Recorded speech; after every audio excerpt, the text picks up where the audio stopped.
বাংলাদেশ ক্রিকেটের পঞ্চপাণ্ডব তত্ত্বকে অস্বীকার করা একমাত্র ক্রিকেটার সাকিব আল হাসান।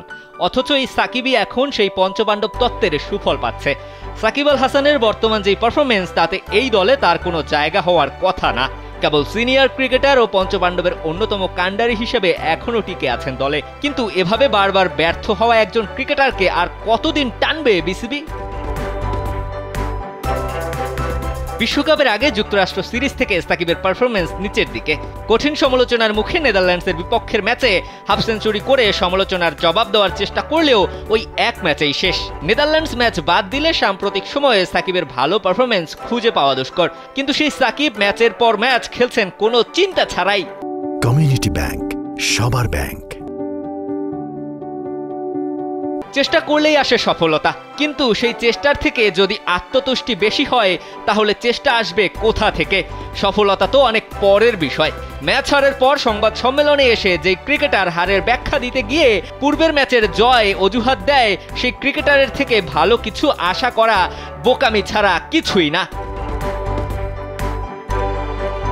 বিশ্বকাপের সেমিফাইনালে যাওয়ার সহজ সমীকরণের ম্যাচে কেবল সিনিয়র ক্রিকেটার বলেই হয়তো নিজেকে প্রমোশন দিয়ে এসেছেন টপ অর্ডারে ব্যাট করতে, কিন্তু এমন ম্যাচে দলকে এগিয়ে নেওয়া থেকে দিয়েছেন আরও ডুবিয়ে।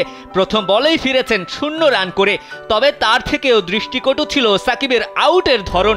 অভিজ্ঞ ক্রিকেটার আউট হয়েছেন তরুণ নাবিনুল হকের খুব সাধারণ এক ডেলিভারিতে।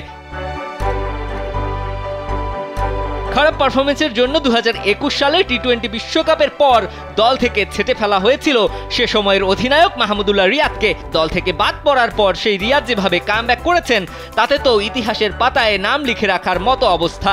কিন্তু ম্যাচের পর ম্যাচ খারাপ খেলে দলে টিকে আছেন সাকিব আল হাসান।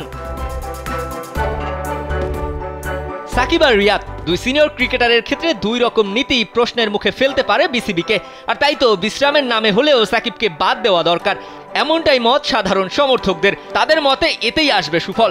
শুধু সুফল বললে ভুল হবে। পারফরমেন্সের কারণে সাকিবকে যদি স্কোয়াড থেকে বাদ দেওয়া হয়, তবে জুনিয়রদের কাছেও থাকবে ভালো পারফরমেন্স করার পরিষ্কার বার্তা।